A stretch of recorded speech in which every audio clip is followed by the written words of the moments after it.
The title of this session is Doubling Your Brain Power, and this is perhaps the most exciting session that we've had the opportunity to talk about, and it's based on our understanding and based on our discovery that every human being is born as a genius. Every single one of us has enormous, untapped reserves of creativity which we habitually fail to use. And the purpose of this session is to explain to you some of the aspects of your own creativity and show you how to get far, far more out of yourself. We know that in terms of goal setting, in terms of planning for the future, in terms of our aspirations for our income and the things that we want to accomplish, that we can never have any more than we have today simply by sweating harder. The old days where the basic rule was that you worked harder and harder and you hammered away, and if you weren't getting results, what you did is you worked harder still, have been passed over. And today we know that we live in a totally creative world, and that everything that we have today is as a result of the efficiency with which we use our minds. We mentioned this before, and that everything that we have tomorrow is going to be as a result of how we use our creative capacity. The amount of creativity we use is very closely connected to our self-concept and to our attitudes toward ourselves as creative persons. Every child is born with remarkable aspects of creativity. As a matter of fact, in some of the studies they've looked at, they find that 95% of children tested between the ages of 2 and 4 test out as highly creative. Highly creative in that they are imaginative, they're innovative, they're curious, they have tremendous capacities for abstract reasoning and for creating imaginary images. Testing the same children at the age of 7 years, they test out at only 4% creative. In the period between the early years and age 7, children are continually discouraged over and over again from being creative and innovative and letting their imaginations run rampant. Children are continually told that that's foolish or that's silly or you have to color between the lines or don't touch that, smell that, taste this, get into that. And children gradually learn at a deep subconscious level that it's not smart to get off of the beaten track. It's not smart to try to look or touch or taste or feel things that mommy and daddy don't approve of. The wonderful thing about creativity is that it's subject to another law which we call the law of use. The law of use simply says that with any human faculty, we either use it or lose it. The creative faculty, however, is never totally lost. What happens is that it goes underground and becomes a latent talent or capability of the human mind, and that we can begin to use our creativity again any time in life that we so decide. The purpose of this course is to show us how to trigger it, how to stimulate it, and how to get far more out of it. As a matter of fact, it's been said that necessity is the mother of invention, and if that's so, then creativity is the father. Ralph Waldo Emerson said that we live in the lap of an immense intelligence, and he described this immense intelligence as though it were an ether that surrounded the earth, like a huge mainframe computer into which every one of us can tap. This has been called throughout all of history things like the oversoul or infinite intelligence or the universal subconscious mind or the collective unconscious, and we are going to talk about this aspect of human creativity as the superconscious mind. This superconscious mind is so much vaster than our own individual intelligence, and it is something that we use on a random and haphazard basis all the time. Have you ever had the experience of being working on a problem or trying to achieve a goal or being wrestling with some dilemma, and as you're walking along or driving along, an idea shoots into your mind like a bolt and it's a perfect idea? Or have you ever had the example, for instance, where you have been thinking about someone and they telephone you and the phone rings and it's them? Or you've called someone else and they say, I was just thinking about you just when you telephoned. We have examples of this all the time where we have these almost unearthly bolts from the blue that seem to indicate that we have the ability to tap into a different form of intelligence than anything that is taught in the textbooks. And the purpose of this session is to explain how this works, because by using this superconscious capability, we find that we can dramatically improve the quality of our results and move faster toward the achievement of our goals than by using any other human faculty. There's a book by Richard Buck called Cosmic Consciousness, where Buck goes back over several hundred years of the most creative men and women of all time and finds that virtually every single one of them spoke about in their writings of an ability to tap into a higher form of consciousness. This superconscious mind is characterized by some of the following things. First of all, it's the source of all pure creativity. All great creative geniuses, all great innovations, all major breakthroughs in human history have come as the result of superconscious functioning. Some of the people who have written about using the superconscious functioning are, for instance, Ralph Waldo Emerson. Emerson said that he never wrote anything of his own volition, but he just simply acted as a conduit for this oversoul or this infinite intelligence, and it would pour through him, and the words would flow out onto paper, word perfect, come through his brain almost as if he were tapped into an unearthly power source. Mozart, for instance, considered the greatest musician of all time, wrote his music note perfect the first time. When he sat down to write, he said the entire music, the entire symphony, the entire opus would come into his mind, and he would simply transcribe it onto paper. And people who have read Mozart's music, even at the time he was writing, said it was the most beautiful music ever written down on paper, and he wrote it without corrections, without changes, note perfect the very first time. Beethoven was deaf from the age of 35. Most of his great works were written after he was totally deaf, and Beethoven also said that the symphonies came full-blown into his mind, and he just simply transcribed them on paper. Edison, the greatest inventor of the modern age, used this superconscious capability over and over again to tap into a higher power and used it for coming up with inventions and insights and so on. Michael Faraday, considered the father of electromagnetic field theory, an uneducated man who had tremendous abilities to use this superconscious capability and pioneered the work that led to the development of the vacuum tube by DeForest, which led to the radio industry, the television industry, the electronic industry, the transistor, microelectronics, the microelectronic chip. The entire set of principles came to him in a dream, and he got up in the middle of the night and he sat down and he wrote page after page after page of scientific formulations, which later, when taken down to the laboratory and tested, were found to be absolutely, perfectly precise and brand new in all of human history. They had never been written or discovered or worked out before. Every one of us has had the occasion of using this superconscious creativity where we're going through our day-to-day lives and we see a product or a service that we think should be used or think that somebody should be producing, and we say, I wonder why somebody doesn't offer that, or I wonder why somebody doesn't invent that. And then 2 or 3 or 4 years later, we see a major corporation comes out with exactly the product that we thought of 2 or 3 years ago and goes on to make millions and millions of dollars. The difficulty with our creativity is not that we do not have the same insights as the geniuses, but it's this one small distinction. The geniuses trust and believe in the value of their insights and in the value of the thoughts and the ideas that come to them, whereas we do not. We think of these ideas and we think, well, this idea can't be of any use. It came from me. It's my idea. And so we wait until see somebody else come up with the idea, which may not even be as good as the idea we originally had, and we say, isn't that person intelligent? Look what a wonderful idea they've come up with. Well, many of us think that our creativity is limited by our IQ, that our creativity is limited by the years of education we had or the grades that we got in school, that somehow creativity is something that only scientists and artists and musicians and painters have, or poets or writers. The fact of the matter is that creativity is a very simple concept, and to boil it down to its simplest words is that all creativity is simply a way of improving on the existing way of doing things. Every creativity is an improvement, and to the degree to which we have the ability to find ways to improve the way that we do things in any area, we are creative individuals. And the more we use our creativity, like the more we use a muscle, the more of it we have. Another characteristic of this superconscious capability, or this superconscious mind, is that it has access, when it computes for us, it has access to all data stored in our subconscious mind, and it has the ability to discriminate between valid and invalid data. In other words, when we program a goal or a problem into our subconscious minds and ask the subconscious mind to solve it for us, the subconscious mind passes it on to the superconscious capability. The superconscious capability, when it computes and calculates to solve the problem or give us ideas to help us move toward our goal, has the ability to take all of the data that we have taken in the course of our lifetime and store it in the subconscious mind and sort out from that data what is valid and what is true and discard the rest when it computes. That's why whenever you get an idea, whenever you get one of these flashes that come into your mind that answers a question perfectly, you will find that in every single case the answer is correct in every detail.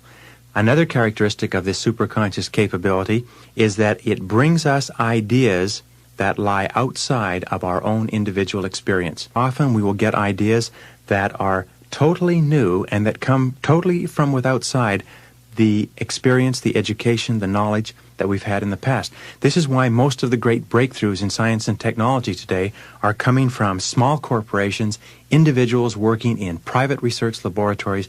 Very few of the major breakthroughs come from the big companies. The big companies will take the major breakthroughs and develop them and commercialize them, but almost invariably, these major breakthroughs are coming from people sometimes who have not even been in the field before, but they get ideas and insights into doing things in a new or different way that are completely unique and original and that lead to the opening up of entire new industries. It reminds me of a story of a small boy who came to the scene of an accident.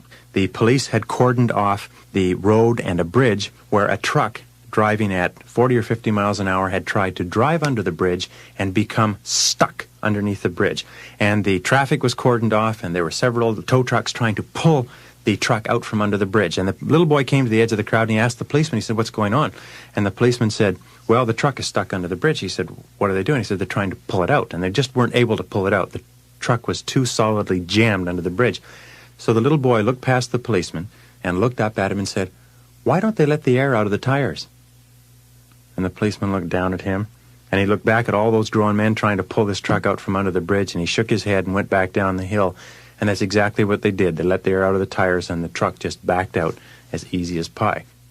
The little boy had the ability to see things from a different perspective, and every single one of us has that capability.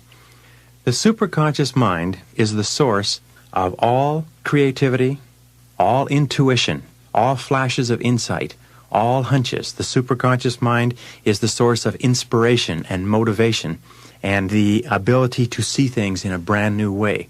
The superconscious mind is the source of new ideas that help us move toward goal attainment. And the superconscious mind is available to each one of us like a power source that we can plug into simply by finding the plug. Another characteristic of the superconscious mind is that it functions on a non-conscious level 24 hours per day. It is always working to resolve the problems that we are mulling over and to move us toward achieving the goals that we have programmed into the subconscious. Another characteristic of the superconscious is that it's capable of goal-oriented motivation. For goal-oriented motivation, it requires clear, specific goals.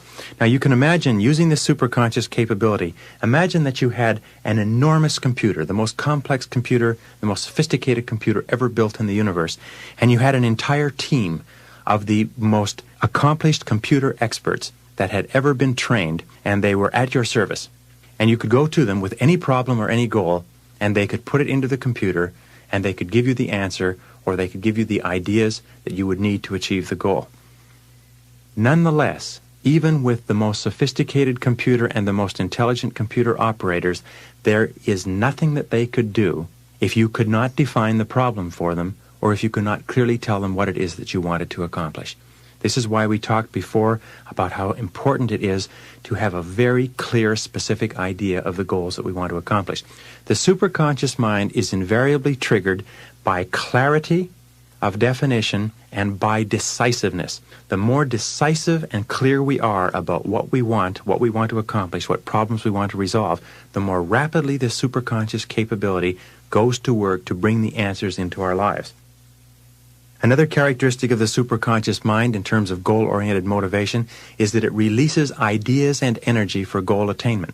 If ever you've had the experience of working on something that you were really excited about, that you were really emotionally involved in, something that you really wanted, or something that really inspired you, you will remember that at that point you seem to have a continuous flow of ideas and energy. You seem to be bubbling with energy. Sometimes you could go on only 4 or 5 hours sleep a night. Sometimes your mind would just crackle with ideas, and you had this feeling of continuous excitement, like sometimes you could barely sleep.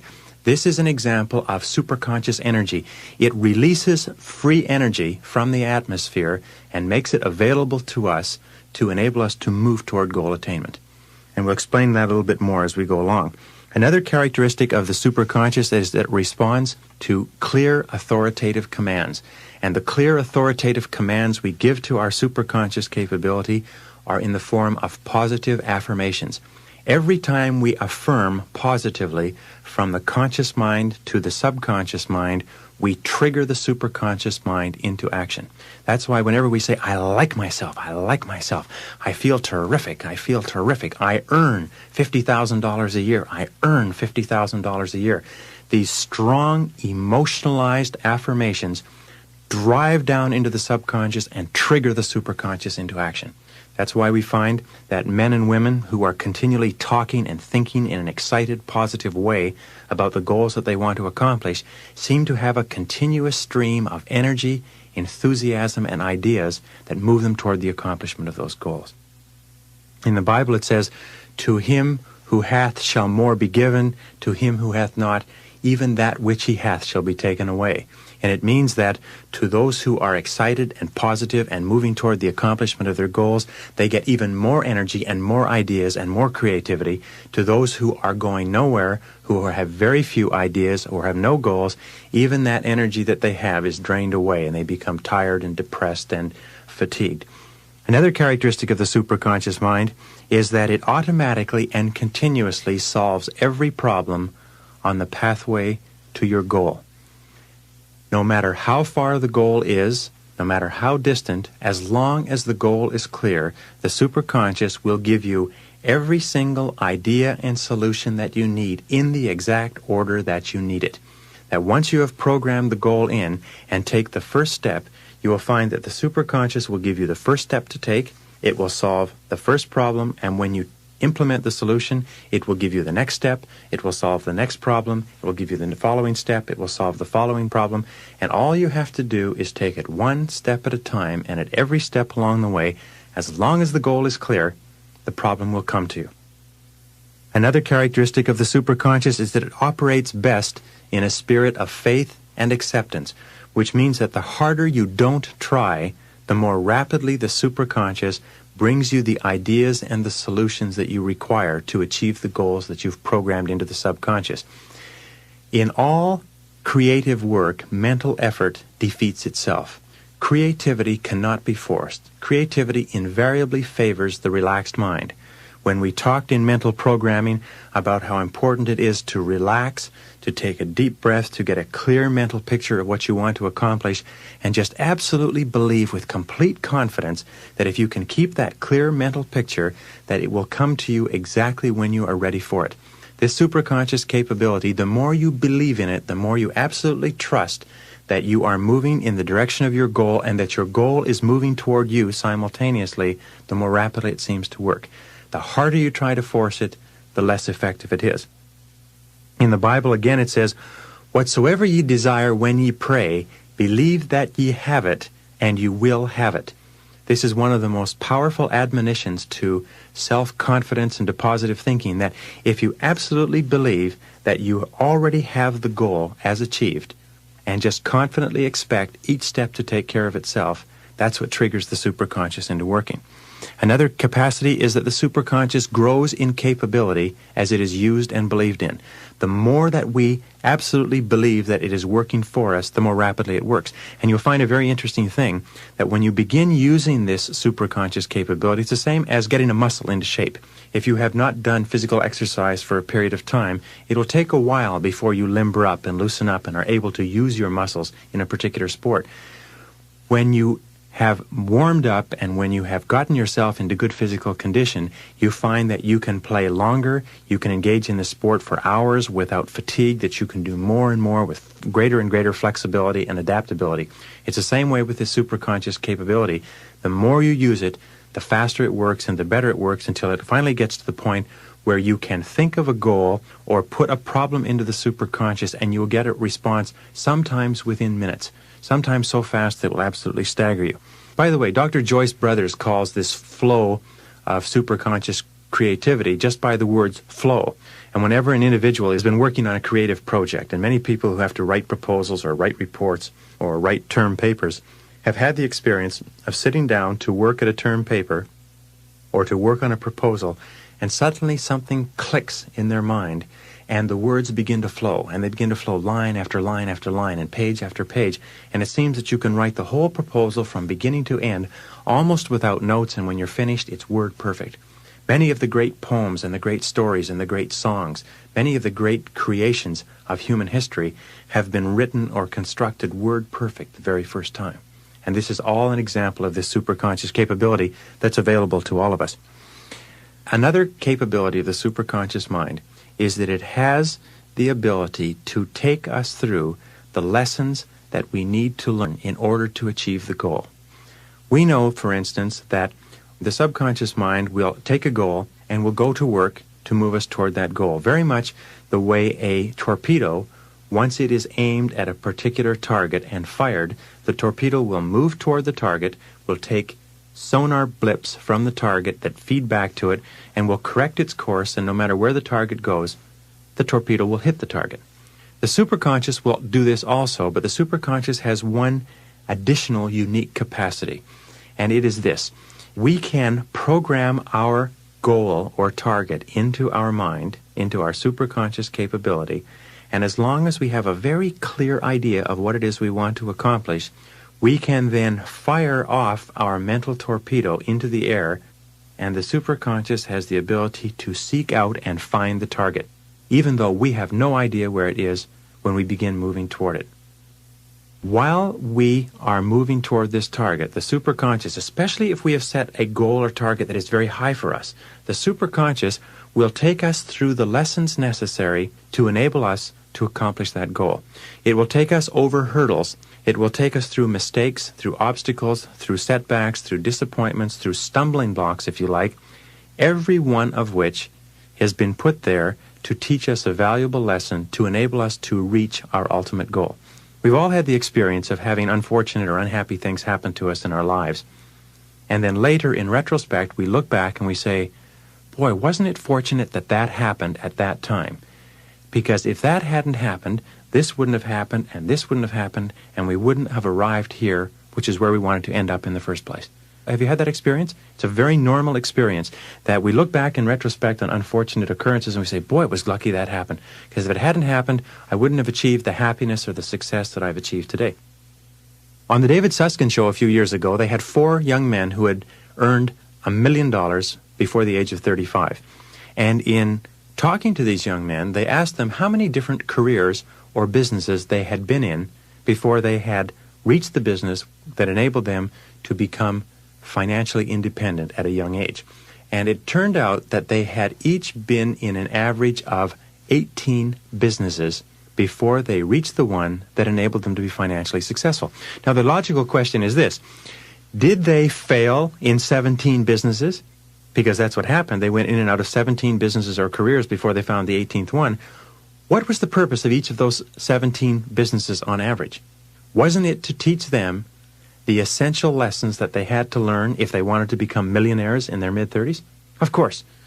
Now, the difference between winners and losers is simply this, is that winners accept and believe absolutely that they are fated and destined to be successful, and that every single thing that happens between where they start and their ultimate success is either a step forward or a valuable lesson that has been sent to them to teach them something that will enable them to be ultimately successful. The losers set off with sometimes high goals and high ambitions, but whenever they reach disappointments and setbacks, they quit or they deviate or they scrap their goals or they settle for something far, far less. The winners take every single challenge, every single hurdle, every single difficulty and say, all right, this has been sent to teach me something really valuable. This is part of the process that prepares me and equips me for achieving my ultimate goal. So what can I learn from it? And that's the distinct difference. And if you absolutely believe that you are fated to be successful, then just simply confidently expect that every single thing that happens to you is happening to you for your benefit. It is up to you to find the benefit that's hidden within it. And again, Napoleon Hill, who calls the superconscious mind the infinite intelligence in his writing, simply said that within every setback or obstacle or disadvantage, there is the seed of an equal or opposite or greater advantage or benefit. And that the successful man or woman always looks for the advantage or benefit in every situation, and lo and behold, they always find it. Because as long as you're looking for the obstacle or benefit, you cannot be seeing or worrying about the negative event or the setback. The next characteristic of the superconscious mind, which is terribly important to us, is that it makes all of our words and actions and their effects fit a pattern consistent with our self-concepts, with our current programming, and with the goals that we are trying to accomplish. What this means is that when we have a very clear idea of what it is that we want to achieve, especially in a social or a business situation, the superconscious mind will make everything that we say and everything that we do exactly appropriate to what we're trying to accomplish. Flip Wilson used to say that when you're hot, you're hot, and when you're not, you're not. And we've all had the experience of being in a situation where we simply couldn't say or do the wrong thing. It seemed that everything that came out of our mouth or everything that we did was exactly right for the situation. And it felt perfect, and it flowed naturally, and it was all in complete harmony with the goal or the objective that we wished to attain. We've all had that experience. Psychologists who have great difficulty dealing with this idea of superconscious creativity because it cannot be duplicated in the laboratory have two expressions for it. One is called serendipity. Serendipity is considered to be the ability to find happy events, to go through life and find series of happy coincidences that occur to one. And another expression that they use is what is called synchronicity, when several events conspire together, seemingly totally unrelated, and yet when they meet together, they form a pattern or bring us the result or a solution that we were looking for. And we've all had the occasion where a whole series of things seem to conspire together into a happy coincidence, where a series of events conspire together to bring us the goal, to bring us the solution, to bring us the thing that we were looking for. This synchronicity or serendipitous series of events is simply another functioning of the superconscious mind. Another factor in superconscious functioning is that the superconscious mind functions best under two conditions. It functions best when the conscious mind is working with 100% concentration on solving the problem or achieving the goal. Very often when we are totally concentrated on accomplishing one specific important thing, the ideas that we need will flash into our minds. The other time that the superconscious mind works is when the conscious mind is completely elsewhere, when we are thinking of something else totally separate and apart from the problem or the goal that we're working on. Very often we'll be driving along or going for a walk or listening to a piece of music, or even in the middle of a conversation, the idea or the answer that we have been searching for will shoot into our mind with crystal clarity.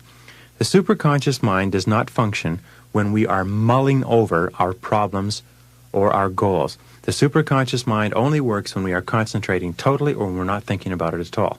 So it is a very good idea to try both on every problem, to try both on every goal, and I'll give you some methods to do that in a couple of minutes.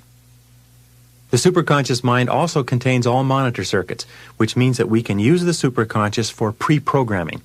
Many people have the ability to wake up in the morning without an alarm clock. This is an ability that everybody has. They can program their mind to wake up within 1 minute of a particular time, whether it's in a pitch black room, whether they've gone to bed early or late, whether they have crossed time zones, and every single time their mind goes off like a little alarm clock and wakes them at exactly the precise moment that they've programmed into it. As a matter of fact, nobody needs alarm clocks. The only reason we use alarm clocks is because we doubt this superconscious capability. Has anybody ever wondered why this works? Thousands of people don't use alarm clocks, but they very seldom sit down and say, well, why is this? Why is it that it's possible to program this time so clearly into my mind and wake up within a minute of that time? Another way that you can use this superconscious capability is in getting parking spots. Many people can get parking spots 20 out of 20 times on crowded city streets. My wife, for instance, has a series of things that she does in a given day, banks that she visits and stores and so on. Because we have two small children, it's not convenient to park way out in the parking lot or a long way from the entrance to these stores or shopping centers. So she has a particular parking stall in front of each place that she's going to, which she visualizes. And even on a very busy day, when she arrives there, somebody is holding the parking stall for her, and just as she arrives, not one car earlier, not one car later, the person who's holding the parking stall backs out and drives away. Anybody can use this to get parking stalls. I personally can get 2 parking stalls on a downtown street in any city in North America. You can develop it to the capability where you can win bets on it. All you do is clearly visualize a parking stall in front of the building where you want to park, and you will find that each time that you arrive there, to the degree to which you absolutely believe it will be there, the parking stall will be there. And I've had thousands of people tell me that they've been doing this for years, and their friends are just so outraged and irritated because they can do it every single time. And they absolutely believe, and this is very, very important, the degree of belief and confidence that we have in this superconscious functioning is the exact degree to which it functions. If our belief is total, the superconscious mind functions totally and continuously. If our belief is half, then it functions half the time. If our belief is 10%, it only functions 10% of the time. It's totally controlled by our own minds. With regard to pre-programming the computer, you can remind yourself to make a phone call at a certain time. You can remind yourself to take something from home to the office or from work to home. You can remind yourself to drop off something or pick up something. You can program it in and just tell the superconscious to remind you at exactly the right moment. And at exactly the right moment, just as you're passing the item or passing the telephone or passing the store, the idea will shoot into your brain to remind you to pick it up, make the phone call, drop it off, or whatever it happens to be. The superconscious mind has its own separate computer, which will bring you exactly the answer that you require to solve your problem or achieve your goal at exactly the right time for you. The superconscious mind knows the time better than you do. And the most important thing you can do is that when the answer comes to you, you must act on it immediately. You must immediately implement the intuition or the flash of insight or the idea or the answer that comes to you. Many times we've had the occasion where we've been working on a problem or a goal and we've gotten an idea of something to do and we've said, oh, I'll do that tomorrow, or I'll get on that first thing in the morning, or that's a good idea, but I'll start on it on Monday. And when we start on it on Monday, we find that it's too late. That when we call the person or we do the thing, we find that the person says, geez, I wish you'd called me last week because I had exactly the solution that you required. So when you have programmed a goal into the superconscious mind and you get an intuitive flash or an idea of what to do to move yourself toward the goal, it's absolutely essential that you act on it immediately, without hesitation. Pick up the phone, develop that sense of urgency, and move on it quickly. Sometimes it is only seconds or minutes away from being too soon or too late. And when you get those golden gems of superconscious insight, it's very important that you act instantly. And the more rapidly you act on those insights, the more insights that you'll get. And I've seen businessmen who have no other competence or ability at all except an ability to trust to the superconscious capability and to act instantaneously every single time they get an answer, build enormous fortunes and become outrageously successful, irrespective of lack of education, lack of intelligence, lack of any other ability, lack of any benefits or advantages. By simply plugging into this superconscious capability, they've gotten all the answers that they required to build enormous companies. Finally, the basic operating principle of the superconscious mind is this: any thought, plan, goal, or idea held continuously in the conscious mind must be brought into reality by the superconscious mind. Any thought, plan, or goal held continuously in the conscious mind must be brought into our lives and into our experience and into our reality by the superconscious mind, whether positive or negative. And this is why it is so extremely important for us to always keep our mind focused on what we want to happen and to talk and think and visualize and imagine only that which we desire to come into our lives, because our lives are nothing more than the outpicturing or expression of our continuous conscious thoughts. And you'll find that in the experience of every successful man or woman who has ever lived, that they have sooner or later developed the habit of keeping their mind rigorously disciplined and focused on what they want to happen rather than on what they fear. Because if we think continuously about what we fear, if we think continuously about what we don't want to happen, we bring that into our lives by the same irrevocable, immutable law that we bring good things into our lives. So we must consciously and deliberately and systematically exclude all thoughts from our conscious mind that we do not want to bring into our reality. We must not talk about the things we fear. We must not think about them. We must not write about them. We must not dwell upon them or read about them. We must only think of what we want to happen. because we are dealing with the most powerful single force in nature, your own individual human brain, which can tap into this superconscious power source and bring us anything that we want in life. Any thought, plan, goal, or idea held continuously in your conscious mind must be brought into reality by the superconscious.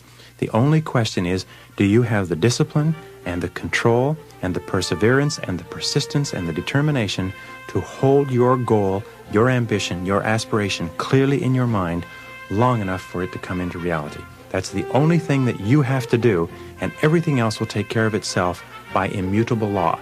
This is the most important encapsulation of the laws of success that you will ever hear.